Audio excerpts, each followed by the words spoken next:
Some jobs are meant to be left behind, especially when the dead demand silence.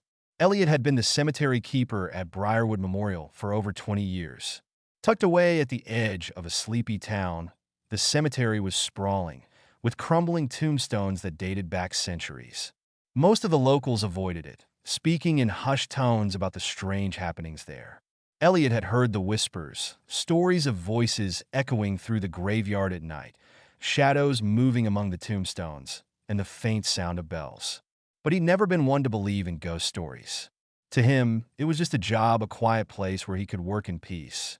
That changed one autumn evening. As the sun dipped below the horizon, Elliot was locking up the small caretaker's shed. The air was crisp, and leaves crunched under his boots as he made his way to the gate. But just as he reached for the padlock, he heard it, the faint sound of a bell, coming from deep within the cemetery. Elliot froze. It was faint but unmistakable, a soft, rhythmic chiming that sent a chill down his spine. He turned back toward the rows of tombstones, squinting into the gathering darkness. "Just the wind," he muttered, though he wasn't convinced. The sound persisted, growing louder as the minutes ticked by. Unable to ignore it, Elliot grabbed his flashlight and ventured back into the cemetery. The beam of light swept over the tombstones, illuminating weathered inscriptions and moss-covered statues. The bell's chime seemed to lead him, drawing him toward an older section of the cemetery. This part hadn't been visited in years, the graves overgrown with ivy and forgotten by time. As he walked, the air grew colder, and an uneasy silence settled over the graveyard. Even the crickets had gone quiet. Finally, he found the source of the sound, a small, rusted bell tied to a metal stake planted in the ground beside a grave. It was one of the old grave-saver bells, used in the 19th century to prevent accidental burials of the living. If someone was buried alive, they could ring the bell to call for help. But no one used those anymore, and this one was ringing. Elliot's flashlight trembled as he read the name on the headstone, Margaret Willows, 1842 to 1899. The dates were barely visible beneath the grime. As he stood there, the bell fell silent. Elliot's breath caught as he noticed something else. The ground beneath the grave had shifted, the dirt loose and uneven, as if it had been disturbed. He took a step back, his heart racing. Suddenly, the bell rang again, this time violently, as if someone were yanking on the string. A low, guttural moan rose from the earth, and the loose dirt began to shift. Elliot stumbled backward, the flashlight beam jerking wildly as he tried to keep his footing. A hand broke through the soil. It was pale and skeletal, clawing at the air as if searching for something. Then another hand emerged, followed by a head. The figure, or whatever it was, crawled out of the grave with jerky, unnatural movements. Its face was gaunt, hollow eyes glowing faintly in the darkness. Elliot turned to run, but the figure spoke, its voice a dry whisper.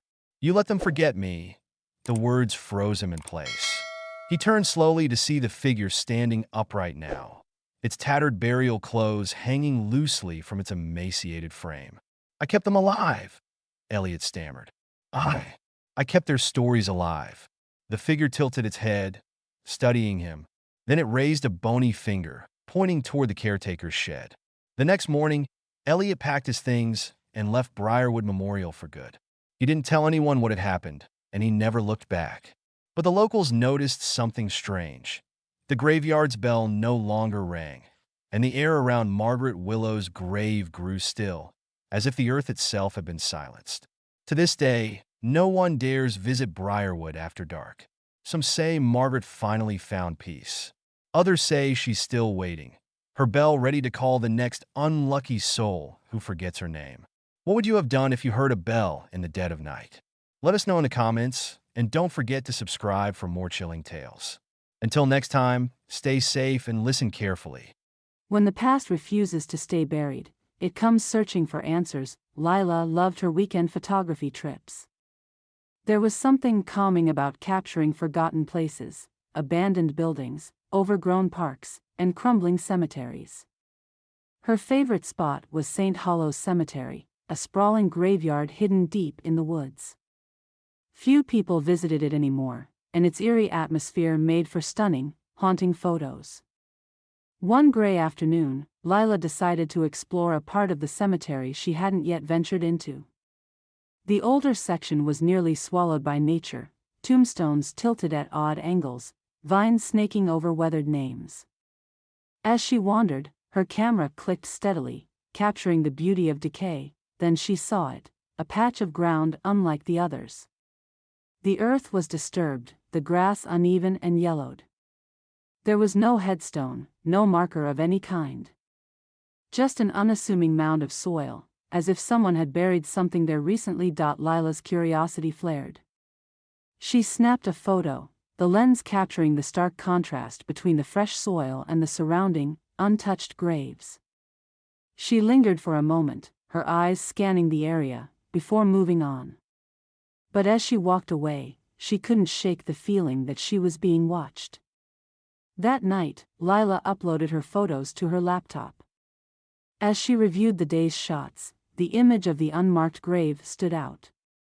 She zoomed in, examining the details of the disturbed soil. That's when she noticed something she hadn't seen earlier: faint footprints leading away from the mound, their impressions barely visible in the soft earth. Her stomach tightened.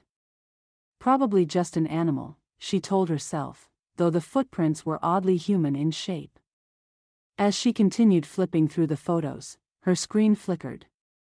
She frowned, tapping at the keys.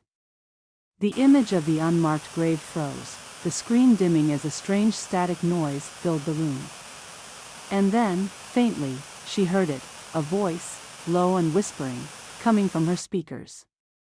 "Find me," Lila jerked back, her heart pounding. She slammed the laptop shut, the whispering abruptly cutting off. For a long moment, she sat in silence, her breath ragged.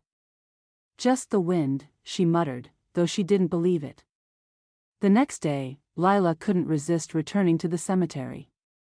She told herself it was just to finish the series of photos, but deep down, she knew it was the unmarked grave that had drawn her back. When she reached the site, she froze.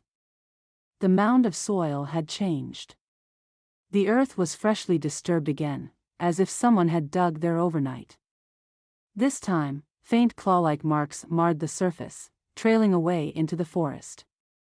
Lila's instincts screamed at her to leave, but something compelled her forward. Kneeling by the grave, she noticed a small object sticking out of the dirt. She hesitated, then gently pulled it free. It was an old locket, tarnished and cold to the touch. When she opened it, she found a faded photograph of a young woman and a man, their expressions somber. Before she could process what she was seeing, a voice whispered behind her. "Why did you take it?" Lila spun around, but no one was there. The cemetery was silent, the air heavy with tension. She clutched the locket tightly, her eyes scanning the trees. "Hello?" she called, her voice trembling. The air grew colder, and the shadows around her seemed to deepen.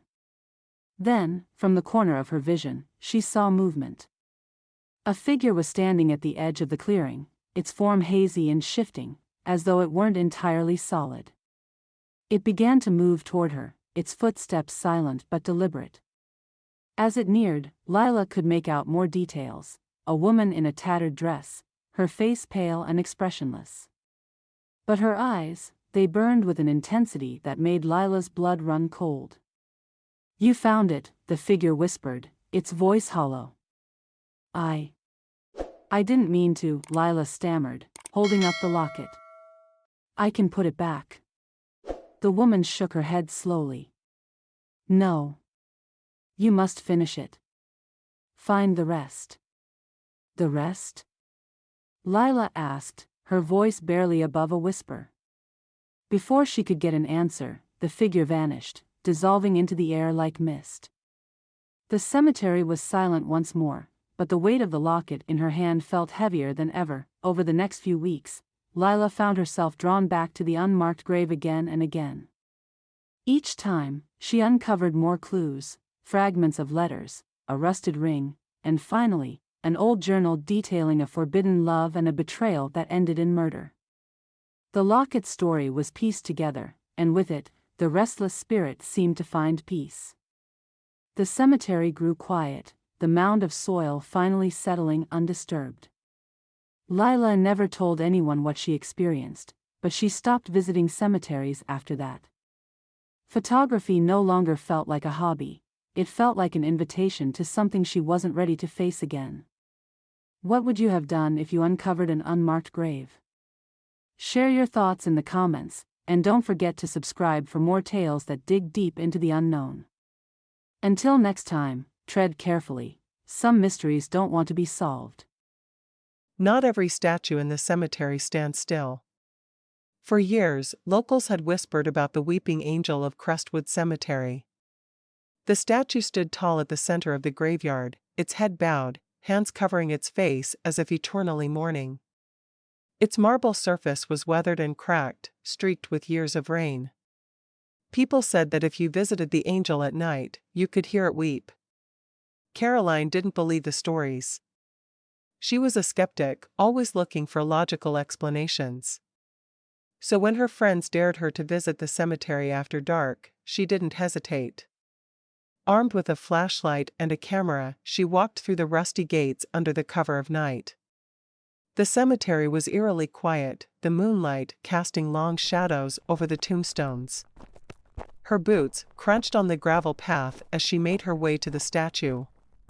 When it finally came into view, she paused. Despite her skepticism, the sight of the weeping angel unsettled her. It loomed larger than she'd expected, its sorrowful posture exuding an almost tangible grief.